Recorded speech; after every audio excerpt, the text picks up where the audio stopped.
Pada video kali ini saya akan membahas tentang aliran sastra. Aliran sastra merupakan sikap atau pandangan hidup atau haluan pendapat yang menjadi pedoman pengarang dalam mendasari karya sastranya. Nah, pada prinsipnya aliran sastra sendiri terbagi menjadi dua bagian besar, yaitu idealisme dan materialisme. Adapun idealisme merupakan aliran romantik yang bertolak dari cita-cita yang dianut oleh penulisnya. Nah, pada aliran ini meyakini bahwa segala yang terlihat di bumi itu hanyalah bayangan. Aliran idealisme sendiri terbagi menjadi 4 bagian, yaitu romantisme, simbolik, mistisme, dan surrealisme. Adapun romantisme adalah aliran sastra yang sangat mengutamakan perasaan, di mana objek yang dikemukakan tidaklah lagi asli, karena pengarang sudah menambahkan unsur perasaannya dalam karya sastra tersebut.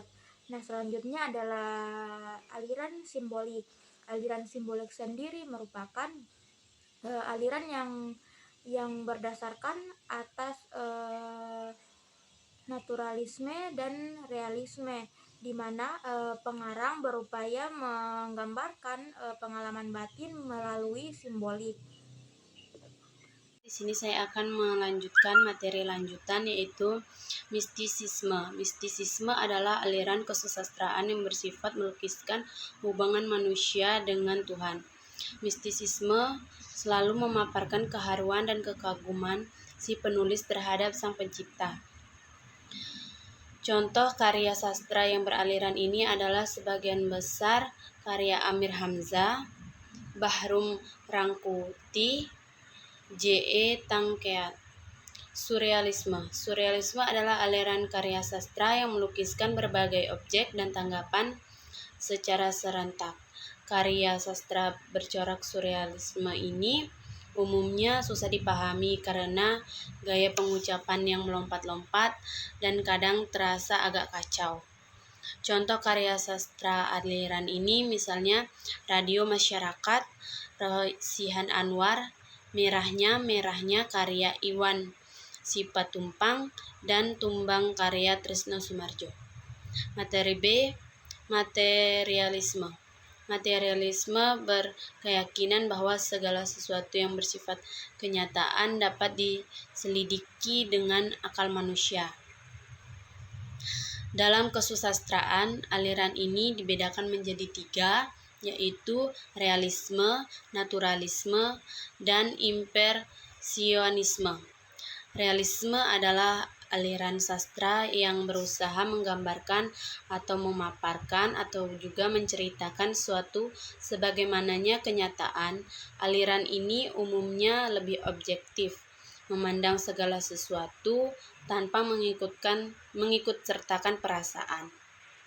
Sebagaimana kita tahu bahwa Plato dalam teori mimetilnya itu pernah dinyatakan bahwa sastra adalah tiruan kenyataan atau determinisme. Realisme sosialis adalah aliran karya sastra secara realis yang digunakan pengarang untuk mencapai cita-cita perjuangan sosialis.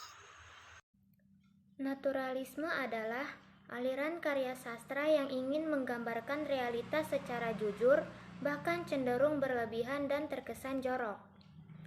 Aliran ini berkembang dari realisme. Ada 3 paham yang berkembang dari aliran realisme, yaitu diantaranya: pertama, saintisme, atau hanya sains yang dapat menghasilkan pengetahuan yang benar. Kedua, positivisme, atau menolak metafisika, hanya panca indera kita berpijak pada kenyataan. Ketiga, determinisme, atau segala sesuatu sudah ditentukan oleh sebab musabab tertentu. Impresionisme adalah aliran kesusastraan yang memusatkan perhatian pada apa yang terjadi dalam batin tokoh utama.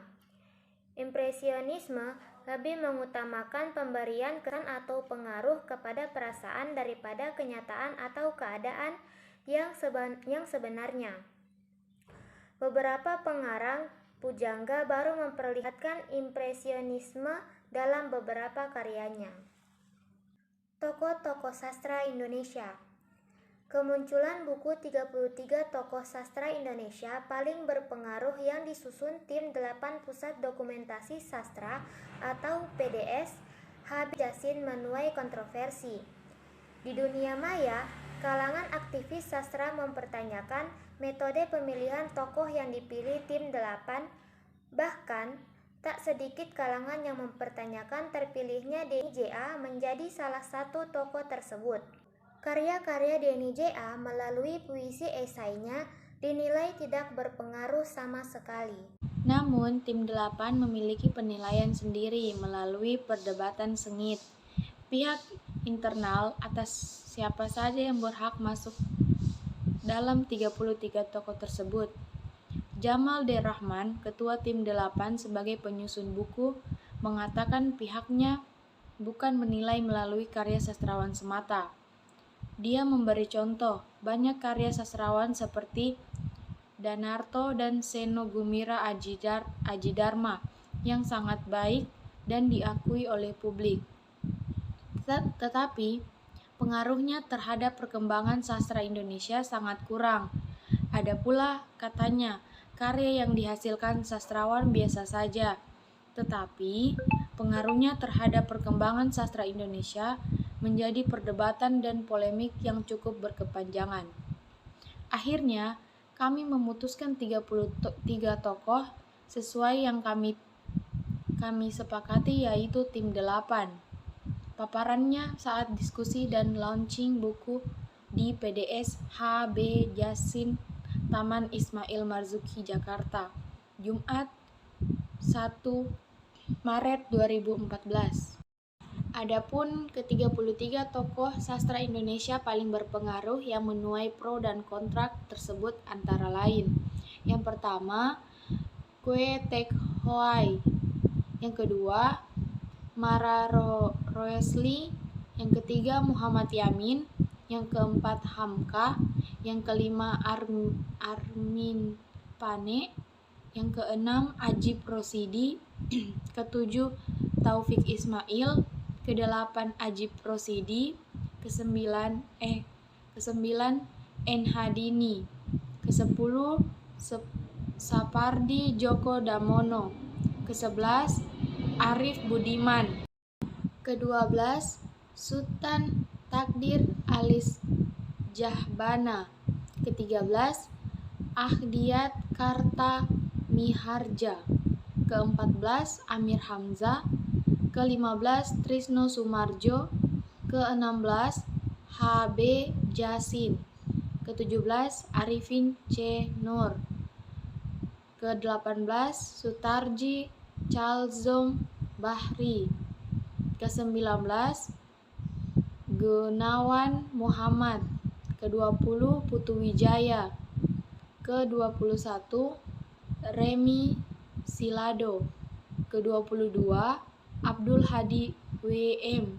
23, Idrus. 24, Muhtar Lubis. 25, Hairil Anwar. 26, Pramodia Ananta Toer.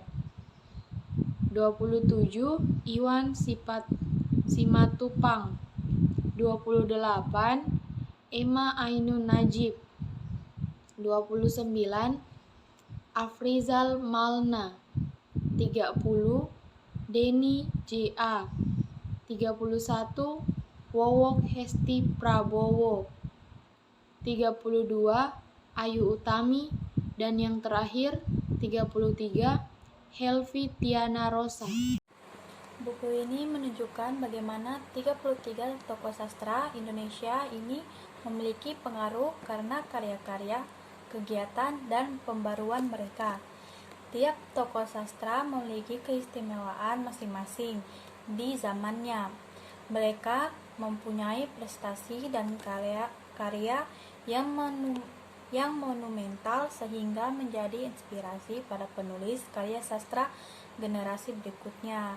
Kemudian, membaca buku ini, kita menemukan nama-nama yang sangat dikenal dan memiliki pengaruh atau dampak atas kehidupan masyarakat yang luas. Tokoh-tokoh itu telah mengisi wacana kesusastraan Indonesia dan menjadi monumental pada zamannya. Kemudian, para tokoh melalui sastra telah menggambarkan sejarah perjalanan kehidupan manusia dan negara Indonesia.